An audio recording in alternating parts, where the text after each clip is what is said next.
The old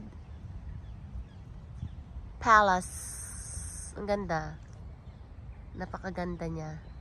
Look at that. Green ang kapaligiran. Ito yung kanyang background. Ang ganda-ganda lang niya. Oh. May restaurant sa harapan niya. Merong mga play area sa harapan niya. Tsaka ang dami-daming mga puno. Green na green. Ang sarap mag-inarte dyan. So beautiful. Diba? Oh, yan. Yan ang kanyang closer look niya. Old na siya, pero ang ganda-ganda pa rin niya. Oo. Located lang ito sa park na nilalakaran ko kapag nagwo-walking ako. Ang ganda niya, promise.